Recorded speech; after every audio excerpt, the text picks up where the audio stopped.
O.G. Rose, and today we're going to be talking about part 2 of Hegel's Justification of Hegel, sections 4 through 8. We have been talking about how we need to think of the state as a collective consciousness, how we need to think of the movement through history as justifying the now, which would lead to a justification of the emergence of philosophy and reason to think that philosophy is needed for us to handle our present moment. Because if all philosophy can do is justify itself internally, then that would lack full justification and could just be philosophy according to its own presuppositions justifying itself. So we talked about that and a number of other things. And this section is going to start with the point that rationality cannot be its own grounding, that ultimately we have to ground rationality in something non-rational. The language of O.G. Rose is that rationality requires the non-rational, the true. The true isn't the rational. And what we can say is that the state functions as a non-rational basis for philosophy to assume itself and to organize itself. And if the state of now, the state of nature, is a place where there is the internet, where there is globalization, where there is diversity, where there is complexity, science, etc., so forth, then philosophy should be organized according to the now, not wondering if we should go back to the past or if we need to change the future. And so we need to think the now, not think should we get rid of the internet, but think how do we manage the internet. And so it is, I think, very important for us to think in terms of dealing with and living with and integrating with rather than getting rid of. In Lacan, there's an emphasis on integrating with lack, learning to live with the real as opposed to escaping the real. And you can never solve the real. And if you try, you just fall into various self-deceptions and ironies that one can feed themselves through imaginary and symbolic registers, either by getting lost in the social and the symbolic register or by creating something imaginary, some sort of obstacle of desire we never achieve, and yet don't want to achieve, because if we did, that would be the greatest trauma, and that gets into the complexities and irony of enjoyments. So we really have to get out of the mindset of solving things, and indeed, Hegel would be a philosophy that doesn't want us to do that. He wants us to accept and think the now. And there's that old line from Wittgenstein that the world is everything that is the case that I like to play in on the paper on absolute knowing.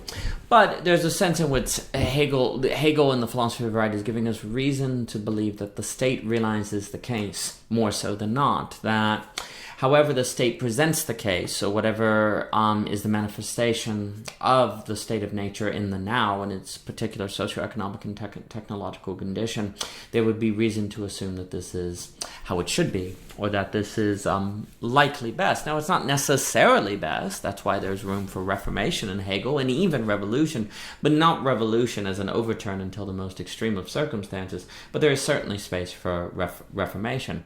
But in the state, we have reason to believe that it is more like the case. With time, I've been recently working on the difference between wine and lumber in Heidegger. And it's interesting because Heidegger speaks of wine as if it brings out the being of the grape, and yet lumber, if you grant me that language, is more like standing reserve, where we lose being because we turn everything into standing energy sources for something. Of some unknown end before we even, encounter it. So, the tree loses its being as a tree because it's just lumber. And so what we can say here is that the state realizes the case, and the state is like wine, really. The state is in changing nature and changing the world into the current state of affairs. That's more akin for Hegel. Hegel wants to give us reason to think that when the state realizes the case is more like wine, that it's not lumber, that the state is not reducing the case, or it's some sort of reductionist devolution where the world that is present is reduced to lumber. Because this is the thing, it's so important to justify the state, because why not just assume that the state is turning everything to lumber? Why not just assume that the state is turning the world into standing reserve? It certainly seems that way. It certainly sometimes you look outside and you feel like that the state of nature, the state of affairs, the way humanity is operated is destroying things. But if philosophy engages in that task, then it becomes deconstructive and it kind of dies. It's going to fall into nihilism because it can't ground itself in anything. So it's very important. It can't ground itself in anything because you can always suppose that the past was better, or we should go back to this, that, and so forth. You begin choosing your non-rational foundation for the rationality of philosophy. It's no longer bound, so everyone can just choose their own hypothetical situations or notions of the past to be the foundation, the non-rational foundation for their philosophy, and as a result, philosophy will splinter off, fragment, and prove incapable of thinking the now. And therefore, if it's the case that we need philosophy to handle our current state of nature, and philosophy is yet so fragmented, then we will probably be overcome and effaced by our current state of affairs. Now, why, though, is there such a need for this justification, why is there such a need for this justification of the state, to provide reason to think that we should assume the state? Why is that argument so necessary? We've already established that it's needed to ground philosophy beyond its own presuppositions and internal consistency. But another reason is because the moment we are born, we feel like we're facing something we shouldn't have to face. Like the moment you're born, it's very interesting to me. The philosophy of right begins with this section on abstract freedom.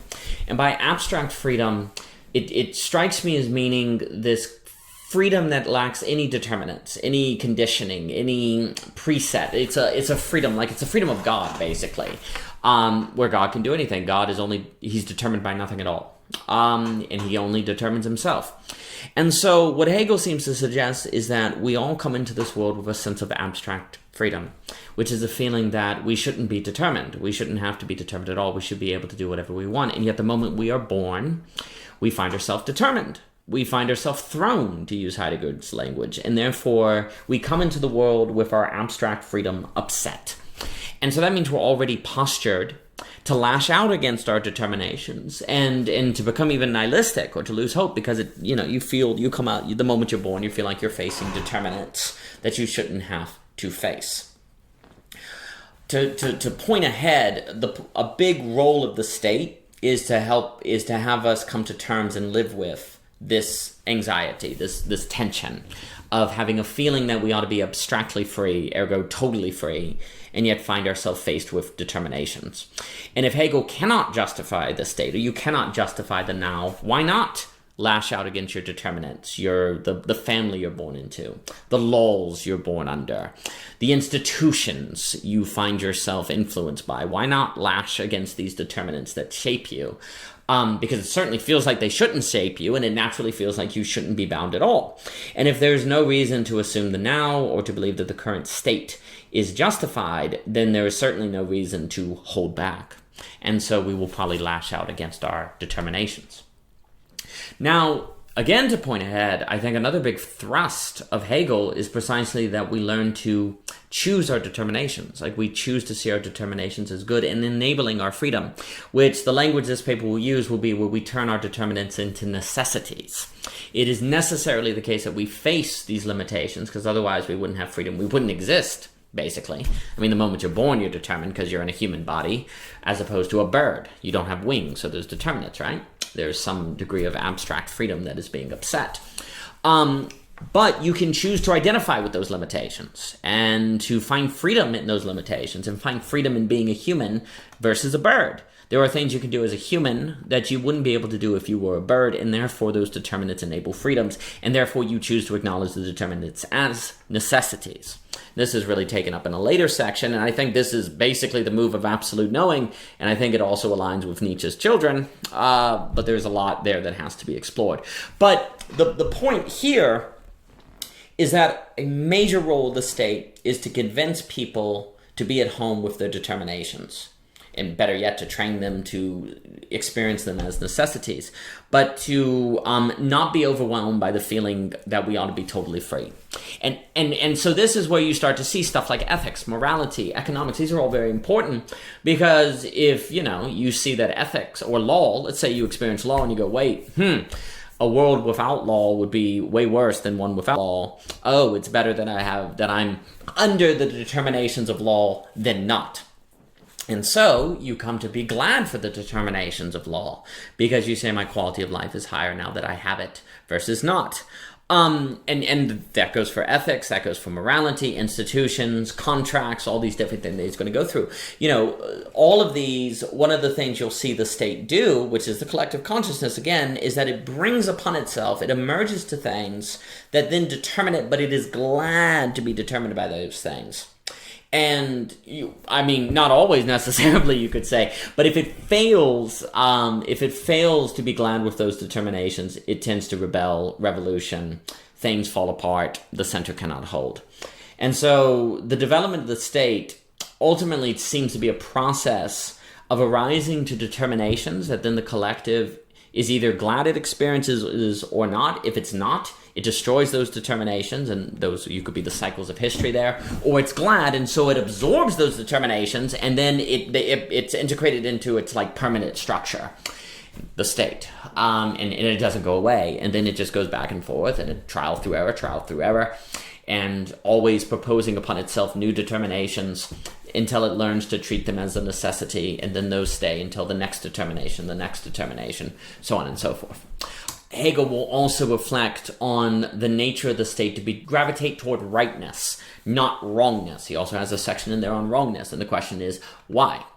And it judges rightness relative to what solves problems, basically. When you are facing, and this is what's important, like the concept of right is not just like philosophical rightness, like there's an abstract argument.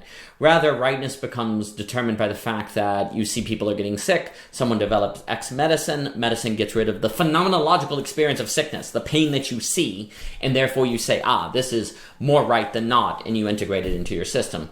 Likewise, you come to say, wait, when we didn't have the law, the community had lots of trouble with revenge cycles, like I always reference Icelandic literature and the poetic Edna, the Volsung saga, and different things, and these cycles of revenge no one can escape, and you experience law, and you say, this tends to stop those cycles, therefore you say this is probably right.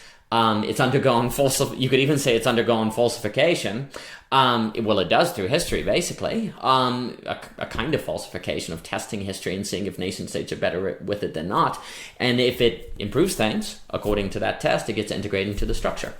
So with all this, ultimately a collection of premises that we gain reason to think emerge.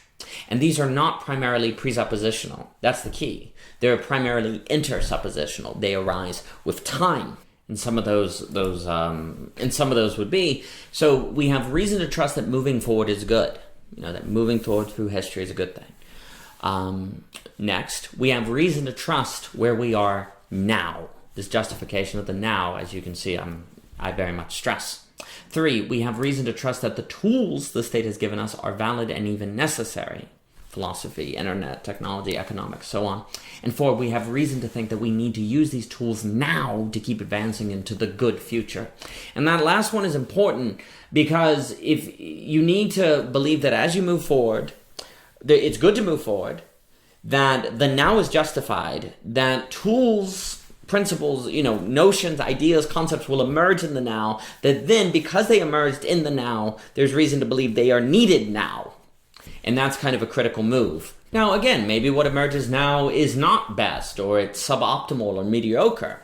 But the point was that the very fact that it has emerged would mean there is reason to consider it, not just outright dismiss it, like those people Hegel mentions that just think they don't need philosophy because they already know they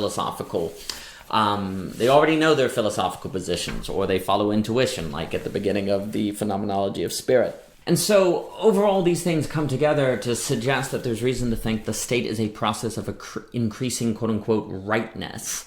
And if we couldn't think this, if we didn't have reason to think that the state was of increasing rightness, well then, how can we even advance at all? Like, if we can't assume the ground we're standing on, or if we can't assume our now, then you do kind of fall into infinite nihilism, really. You fall into a kind of nihilism. What can you think if you can't assume the now? That's what ends up, it's similar if you believe that thought can't access objects, it's always cut off from them by some noumenon. Well, why trust any thoughts, right? You fall into quite a few problems. And again, I've said before, the philosophy of right attempts to shut behind us all the doors we walked through to keep us moving forward now, not in the future. So we can't be too far in the future, and we can't be in the past. We need to think the now. Now, of course, if we think the now, that means we have to think where we can encounter Lacan's the real, so we're not going to like that, but we do need to think where we can encounter Lacan's the real if we're going to do any real thinking.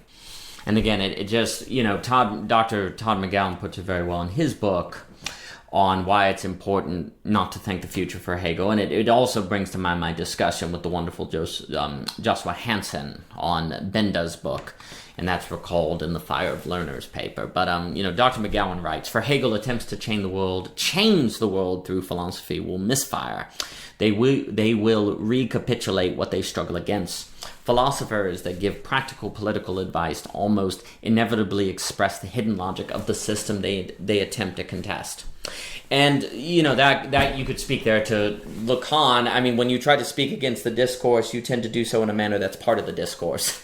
And so you just fall into the discourse. And so Hegel wants us to focus on thinking the now as philosophers and, according to philosophy, not philosophers who are trying to get involved in the state. And of course, that means we would have to think in a manner. For Hegel, that would lead us into thinking through the phenomenology of spirit to become the subjects who can then think and embody the philosophy, the science of logic. And again, if we assume the state and assume and see reason to believe the state is grounded, then the philosopher shouldn't try to think the state. They shouldn't try to change the state. They should try to think the state and manage the state and interpret what the role of the state is and what does it mean, perhaps, that the state has arisen to this moment and emerged to philosophy? What does it mean that the state has emerged to philosophy in this moment? And what does it mean that the now needs philosophy? All of that kind of thinking and the work of which would follow from the corresponding realizations would work on the subject, and the subject would change. And that's primary for Hegel. Because the way we prepare for the future is not by changing the future, but by preparing the subject for the future today. There's a real emphasis here on the now, but not because Hegel doesn't care about the future or he's he's disregarding the future, but basically because the future is too complex to predict. No one knows what's going to arise. And basically it's because Hegel believes philosophy is really, really in the business of working on the subject and thinking the subject, and the subject is only ever in the now. The subject is never in the future. In a sense, you can think the future, but you're never in the future. The subject is always in the now. And so the now is primary, because that's where you think the subject and you work the subject so that it might have a chance, so that it can prepare and be handled for the future. So Hegel's going to put so much emphasis on the now. And the now is also where we experience the tension between abstract freedom and determination. It's now that we feel anxious. You feel anxious now. And if philosophy has so much to do with mediating the instincts, as comes out in the philosophy, the science of logic, well, we only can do that now. And so we have to mediate the instincts now and work on them now. And so, but why should we do that if we can't assume the now and the now isn't justified? Ergo, Hegel is big on justifying the now. Some of the other moves that are made is that, indeed, the rationality thinking can always be wrong. We can always think wrong things.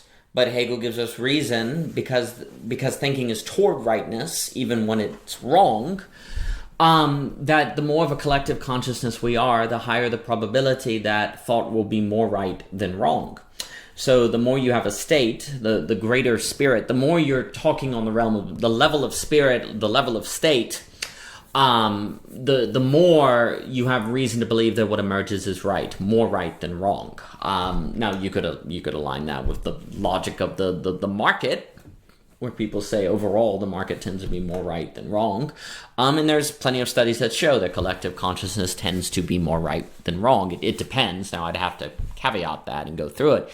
But the point is that Hegel is suggesting that the more you move from the individual to the collective, the more there is reason to think that what emerges is right than wrong. Now, not necessarily, and indeed, if you could argue that a whole reason that philosophy emerges now is precisely because we have to think and get to the place where we think according to AB versus AA, and if we do not, and the majority of people have an AA framework in a world where dealing with the quote-unquote meta-crisis, as Schleiermacher and different people will talk about, requires AB thinking, then, the collective's not going to necessarily improve things. But at least, but the very fact that the philosophy has risen thanks to the collective, that would lead you to the place where you could think AB logic in of itself would suggest the possibility of the collective being right. You see, like if philosophy has arisen in this moment to give rise to AB, then even if the collective needs AB and the collective consciousness will be less effective without AB, the fact that it arose to AB would be evidence of the rightness of the collective consciousness. But, it's funny because another question you could ask is why even assume rightness exists at all? Like, how do we even know there's a rightness, right? Isn't that itself a certain presupposition? Well, this again is going to point to why we actually need determination. Because the very existence of determination means there are standards against rightness and wrongness can be concretely judged. Not thought-based, but concretely judged. In regard to outcome. Like I can observe a bookcase falling and crushing someone, right? Therefore, not taking care to make sure the bookcase doesn't fall is wrong. I have a way to determine right and wrong precisely because I'm forced to exist in a world where bookcases exist. And it's concrete. And the standard for the right and wrongness is concrete. And ideas are merged to concrete. And, I like to say with Hegel that ideas that aren't concrete are not even ideas. And so determination makes it, because of determination, there is reason to believe that rightness exists, that there is a right and a wrong. And you could say, well, how do you know it's better that people don't die than not? Well, you could say that's a value judgment, but not really, because if the bookcase falls and my child ceases, is killed or something, then what I am judging is that I am no longer in a world where that person is around. And when that child is not around, the biological entity of which existed to be... The child did not exist to itself to be crushed by a bookcase. It was not born to be crushed by a bookcase. That's not the point. That's not the telos of the child. The child would not on its own, following its own tendencies and determinations, go to a place to be crushed by a bookcase or something, right? So there would be reason to believe that this would be wrong. Furthermore, and here's kind of the key, furthermore, if all children were crushed by bookcases, there would be no state.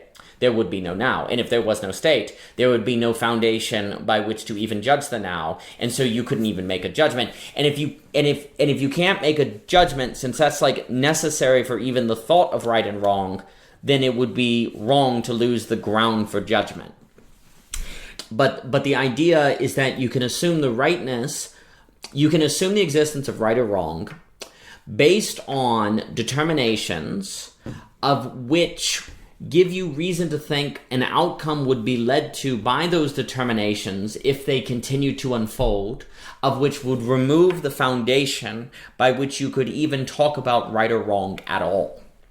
And if you can't even talk about those things, then you have to assume that basis to even say it's right or wrong, because if you turn around and say, well, it'd be better not to have that foundation, well, you need that foundation to say you'd be better off without that foundation. And this is why the justification of the state is a big deal, because the justification of the state also functions as an external standard to justify the internal consistency of the very existence of rightness.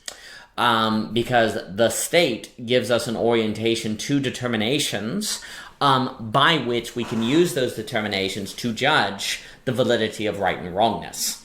And so again, the determinations then become necessities enabling freedom. Also, you can say that if you don't assume rightness, you can't even say that you're assuming rightness.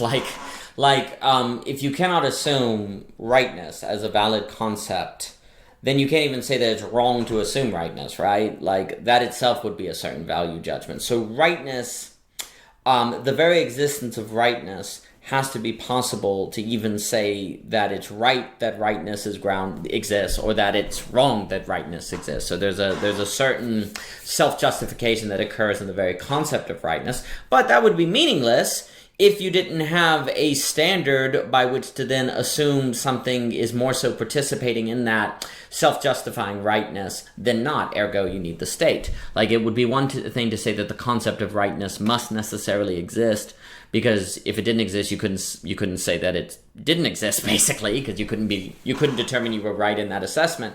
That would be meaningless if you didn't have a justified entity participating in that rightness, or a entity of which you were justified to assume was more so participating in that self-existing, self-substantiating rightness, you could say, versus not. Ergo, you need the state. Ergo, you need the spirit.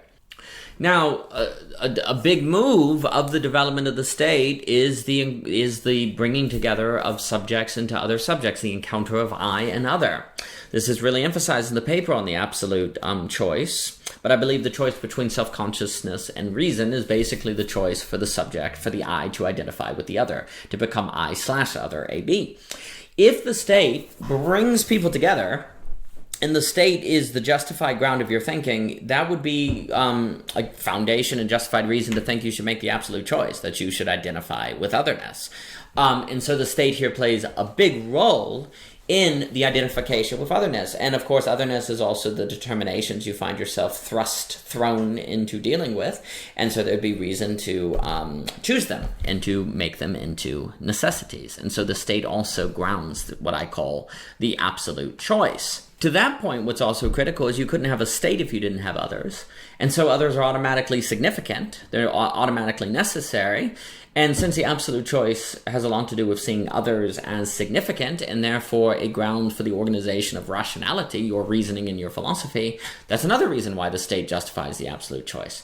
Because the very existence of the state needs others, therefore others are significant to the state. And if the state is the justified ground of assuming the now, well then there's reason to assume others are significant. Section 8 will also mention the paper The Blank Canvas by O.G. Rose as featured in The Fate of Beauty, and that's going to just be talking about the moment you make a choice to do something, you render it into determinants, and once it's, in determinants, you're limited, right? I mean, once you choose to fly, you can no longer not be an entity without wings, right? And so all actualized freedom creates conditions that limit freedom. And this is what's so strange. Like, you literally could not have freedom if you actually had abstract freedom. Like, if you actually had a freedom that was not determined at all, you would not have freedom. And that's why the feeling of abstract freedom that we're all born with is truly a lie. It's a big other we never had. Like, you have that. It's virtual, right? Like that idea in Lacan that the big other, there was never a big other, and that you come to realize that there never was, and you were controlled by the big other when you thought there was a big other, and so there was a big other, right? Because relative to you, you think it's there, but it really ultimately it's other. It's virtual. It's not other. It's virtual. It's not there, and so it goes with abstract freedom. But why should we accept the determinants we find ourselves faced with and have to actualize our freedom relative to? Well, Hegel says it's because we should assume the state, and if we don't, we just fall into an endless pit of nihilism. And so this would also mean that we find freedom in aligning with the state and accepting the state. Now, the danger of this is that leads you to the totalitarianism, right? And, if the state if it is in the state that we are free, can't we fall into totalitarianism? Yes, that is a risk, but this is why it's important to see the state as not the government, but the collective consciousness. It's going to be more Aristotelian, where we find our freedom and we find our identity as it fits into the community, as it fits in with others. And the community then becomes a determination we experience as a necessity.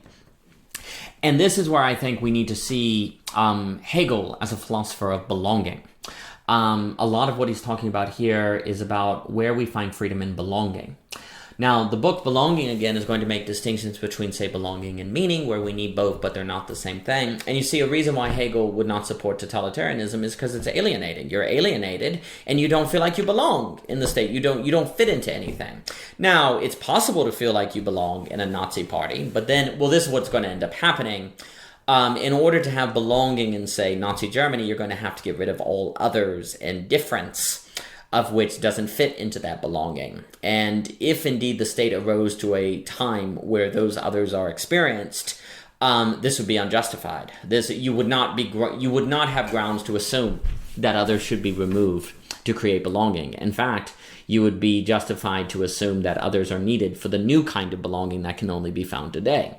Now, of course, there's the possibility that you go through, the thinking, everything the state does is, you could reach a place where you assume we shouldn't have others, that they create an unstable state, but for Hegel, you would have to really do that hard work of going through and thinking that. And there are people today who think they have. You could argue some movements of isolationism are all about that. But for Hegel, that would not be the starting assumption, and you would have to really have really good reason to conclude that. And basically you couldn't conclude that, because the entire mechanism of the state through all of history has been bringing increasing difference together. For that difference to encounter one another as part of its very constitution as I-other. And so the option of experiencing difference and the anxiety as evidence that we should remove difference is a door that Hegel has shut, because he has made it extremely clear that we only identify ourselves with otherness. And if we are removing otherness, then that would go against the move from self-consciousness to reason. And once you shut the door on any other, then you have failed to make the absolute choice. So although there can be ways in which one could be concerned that Hegel's movement of finding freedom in the state leads to totalitarianism and oppression and kicking out otherness, that would betray the very thinking of absolute choice and the identification of I and other. However, that would mean that Hegel wants us to face an incredibly psychologically difficult circumstance, which is the encountering of greater and greater difference. Difference is difficult to live with. No one naturally likes difference. For as much as we may talk about diversity and liking diversity, diversity is difficult because it forces us to reflect on ourselves and who we are and why we are that way. So difference is hard. But Hegel has shut the door behind us. So we can't go back to the world where we didn't encounter the other and difference. And he's also shut the door to the future, so we can't imagine a world where we are free of this anxiety. We must think the now. We must think how we're going to live together. And that's where Hegel leaves us here. For more by O.G. Rose, please visit ogrose.com. For the rest of the sections of the paper, please check Medium and Substack. And thank you so much for your time.